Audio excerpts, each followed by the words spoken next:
Hi friends, welcome back to another vlog. This is your Indian Storm Radar. നമ്മൾ ഇന്ന് കേരളത്തിലെ ഒരു പ്രധാനപ്പെട്ട രണ്ട് ടൂറിസ്റ്റ് പ്ലേസുകളിലേക്കാണ് പോകുന്നത്. അത് ഒരു ദിവസം കൊണ്ട് എങ്ങനെ രണ്ട് ജില്ലകളിൽ കിടക്കുന്ന രണ്ട് പ്രധാനപ്പെട്ട ടൂറിസ്റ്റ് കേന്ദ്രങ്ങളിൽ എങ്ങനെ പോകാമെന്നാണ് നമ്മൾ ഇന്ന് വീഡിയോയിൽ കാണുന്നത്.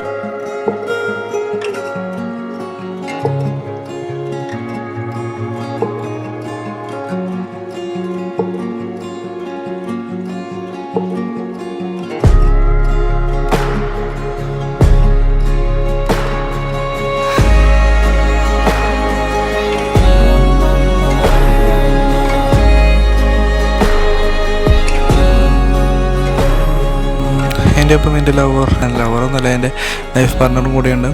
അപ്പോൾ നമ്മൾ ഒരാൾക്ക് ഈ രണ്ട് ജില്ലകളിലെ പ്രധാനപ്പെട്ട സ്ഥലങ്ങൾ വളരെ ചിലവ് കുറവിൽ എങ്ങനെ പോയി വരാമെന്നാണ് നമ്മൾ ഈ വീഡിയോയിൽ നോക്കുന്നത്. നമ്മൾ യാത്ര തുടങ്ങിയത് പുലർച്ചെ 5 മണിയാകുമ്പോഴാണ് തുടങ്ങിയത്. യാത്ര പറഞ്ഞ വീട്ടിൽ നിന്ന് ബൈക്കൊക്കെ എടുത്ത് ബൈക്കിൽ നമ്മൾ ഞങ്ങളുടെ വീടിൻ്റെ അടുത്തുള്ള ഗുരുവായൂർ റെയിൽവേ സ്റ്റേഷനിലേക്കാണ് പോയത്. റെയിൽവേ സ്റ്റേഷനിലെത്തി ട്രെയിനിൽ കയറി അവിടെ യാത്ര തുടർന്നു.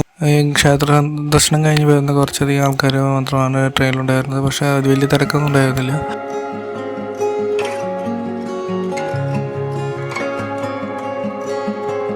ഗുരുവായൂരിൽ നിന്ന് കോട്ടയത്തേക്കാണ് ട്രെയിൻ കയറിയത്. കോട്ടയത്തേക്ക് ഞങ്ങൾ 75 രൂപയാണ് ടിക്കറ്റ് ചാർജ് വന്നത്. അത് കഴിഞ്ഞ് ഞങ്ങൾ കോട്ടയത്ത് എത്തിയപ്പോൾ ഏകദേശം ഒരു 9:30 ആയി കഴിഞ്ഞിരുന്നു.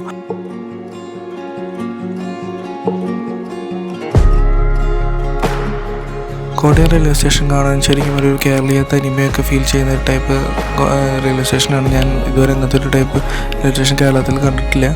നൈസ് എക്സ്പീരിയൻസ് ആയിരുന്നു. അവിടുന്ന് ഞങ്ങൾ നടന്ന് ബ്രേക്ക്ഫാസ്റ്റ് കഴിക്കാനുള്ള സ്ഥലം കണ്ടെത്താൻ വേണ്ടി നടന്നു. അപ്പോൾ തൊട്ടടുത്തൊന്നും ഹോട്ടലുകളൊന്നും കണ്ടുപിടിക്കാൻ കഴിഞ്ഞില്ല. ഞങ്ങൾ പിന്നെയും കുറച്ചധികം ദൂരം നടക്കേണ്ടി വന്നു. അങ്ങനെ ഞങ്ങൾ ബ്രേക്ക്ഫാസ്റ്റ് കഴിച്ചു. അപ്പം കടലക്കറിയാണ് കഴിച്ചത്.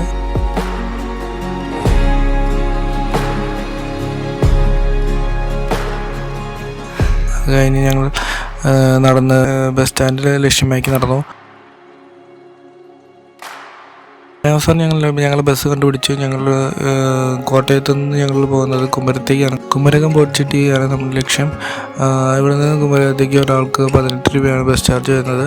അവിടുന്ന് നമ്മൾ യാത്ര തുടർന്ന് റോഡ് സൈഡിലൊക്കെ കുറേ കായലുകളും പാടങ്ങളും ഒക്കെ ഒരു പ്രത്യേകതര ഭംഗി തന്നെയായിരുന്നു കാണാൻ.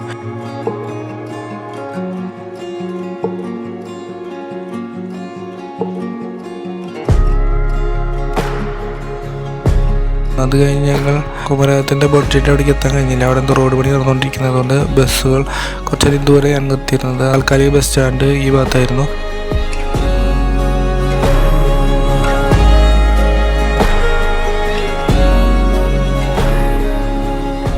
അത് കഴിഞ്ഞ് ഞങ്ങളൊരു ചെറിയ സ്പ്രൈറ്റൊക്കെ അടിച്ച് അവിടേക്ക് ബസ്സൊന്നും ഇല്ലാത്തതുകൊണ്ട് ഞങ്ങൾ ഓട്ടോ വിളിച്ചു. ബോട്ട് കിട്ടി കുമരകത്തിൽ. എത്രയാ ബോട്ട് കിട്ടി കുമരകം 50.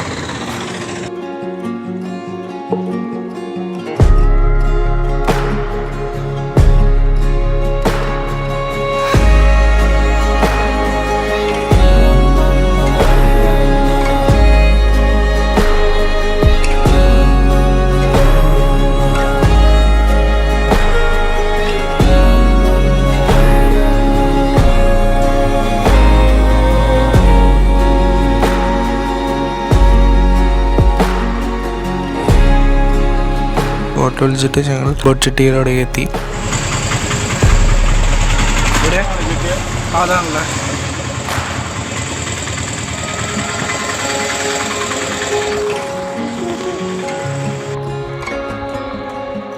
അപ്പോഴാണ് അറിയുന്നത് അടുപ്പിച്ചടുപ്പിച്ച് ബോട്ടുകളൊന്നും ഇല്ലാന്ന് മനസ്സിലായി. ഗവൺമെൻറ്റിൻ്റെ ബോട്ട് സർവീസാണ്. അധികം ചാർജസ് ഒന്നും ഇല്ല. പക്ഷേ അധികം ആൾക്കാരും അങ്ങനെ ട്രാവൽ ചെയ്യാനൊന്നുമില്ല. ബോട്ടിൻ്റെ ടിക്കറ്റ് കൗണ്ടറൊക്കെ അടച്ചിട്ടിരിക്കുകയാണ്. കുറേ ബോട്ടുകളൊക്കെ നിർത്തിയിട്ടുണ്ട്. ഞങ്ങളതൊക്കെ കണ്ട് അവിടെ കുറച്ച് നേരം ഫോട്ടോസ് വീഡിയോസൊക്കെ എടുത്തു.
അപ്പോൾ അവിടെ ഒരു കുറേ പിള്ളേരൊക്കെ വന്നിട്ടുണ്ടായിരുന്നു. കോളേജിലത്തെ പിള്ളേരൊക്കെ ആയിരുന്നു. NSSൻ്റെ എന്തോ ഭാഗമായിട്ടാണ് അവർ വന്നിട്ടുണ്ടായിരുന്നത്. അങ്ങനെ കുറച്ച് കഴിഞ്ഞപ്പോൾ ബോട്ട് വന്ന് ഞങ്ങളെല്ലാവരും കൂടി ബോട്ടിൽ കയറി. അപ്പോൾ അവരവിടെ എന്തൊരു പരിപാടി കേട്ടാണ് വന്നിരുന്നത്. സോഷ്യൽ സർവീസിൻ്റെ എന്തോ കാര്യമായിട്ട് അവരൊരു ലൈബ്രറി ചെറിയ സെറ്റപ്പ് ബോട്ടിൽ തന്നെ സെറ്റ് ചെയ്യണം, അതിൻ്റെ ഉദ്ഘാടന പരിപാടിയൊക്കെ നടക്കുകയായിരുന്നു. അപ്പോൾ അതിൻ്റെ പരിപാടികൾക്ക് ഞങ്ങളും പങ്കിട്ടു. ഞങ്ങൾക്കും അവർ പുസ്തകങ്ങളൊക്കെ വായിക്കാൻ തന്നു.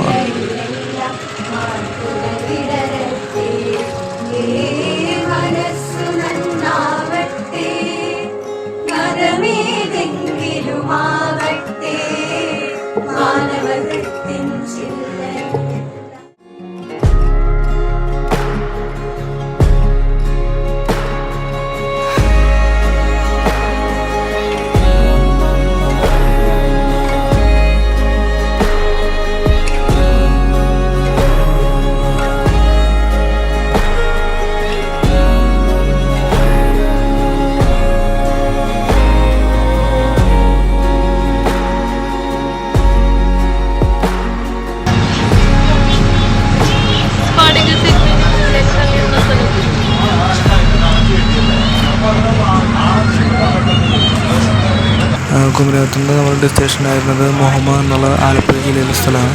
ഇതിനൊരു ദ്വീപുണ്ട്. ദ്വീപിൻ്റെ പേര് പാതിരാമണൽ എന്നാണ് തോന്നുന്നു. അത് ഞങ്ങൾ അകലെ നിന്ന് കണ്ടു. ആണ് പോണെങ്കിൽ ഒരാൾക്ക് 1000 രൂപയൊക്കെയാണെന്നാണ് കേട്ടത്.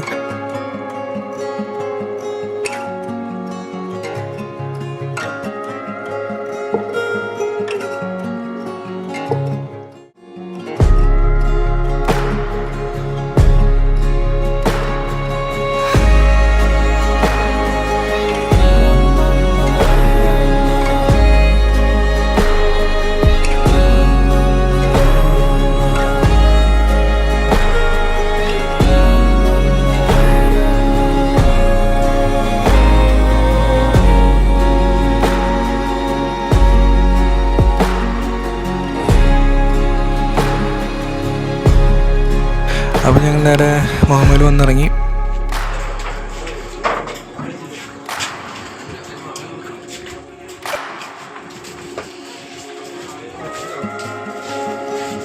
മുഹമ്മയിൽ വന്നിറങ്ങിയപ്പോൾ അവിടെ ഒരു കടയൊന്നും ഉണ്ടായിരുന്നില്ല. അവിടെ നിന്ന് ഒരടുത്ത് ഓട്ടോറിക്ഷ പാർക്കോ അങ്ങനെ ഒന്നും തന്നെ ഉണ്ടായിരുന്നില്ല. അപ്പോൾ ഞങ്ങൾ ആകെ പെട്ടു.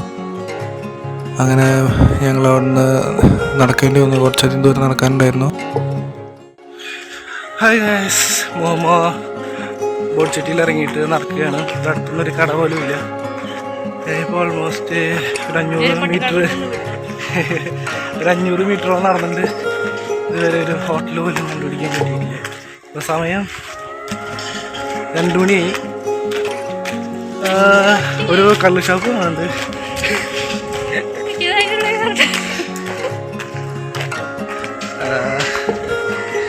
നോക്കട്ടെ എത്ര കിലോമീറ്റർ നടക്കേണ്ടി എന്നറിയില്ല.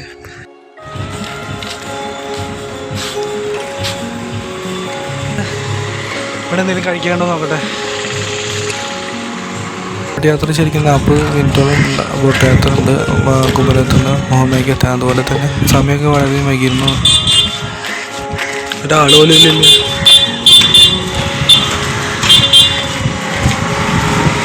ഹോട്ടൽ കണ്ടുപിടിക്കാൻ കുറേ കഷ്ടപ്പെട്ടു. അവിടെ അടുത്തൊന്നും ഹോട്ടലുണ്ടായിരുന്നില്ല. അങ്ങനെ നമ്മൾ ഹോട്ടൽ കണ്ടുപിടിച്ച് ഫുഡ് കഴിച്ചു.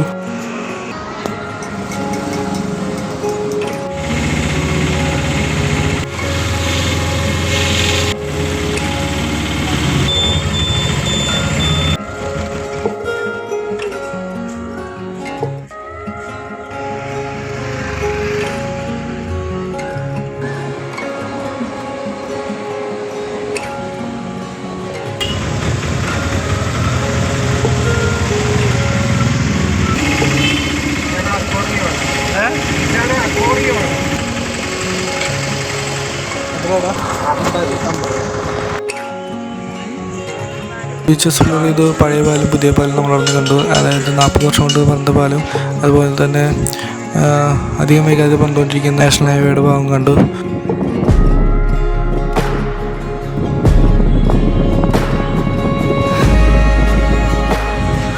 അങ്ങനെ ഫൈനലി നമ്മൾ ആലപ്പുഴ ബീച്ചിലെത്തിയിരിക്കുകയാണ്. ഈ ബഡ്ജറ്റ് ടൂറിൻ്റെ നമ്മുടെ ഫൈനൽ ഡെസ്റ്റിനേഷനാണ് ആലപ്പുഴ ബീച്ച്. അപ്പോൾ പുതിയ പാലം 40 വർഷം കൊണ്ട് വന്ന പാലം ഇപ്പോൾ പണിതുകൊണ്ടിരിക്കുന്ന വീട്.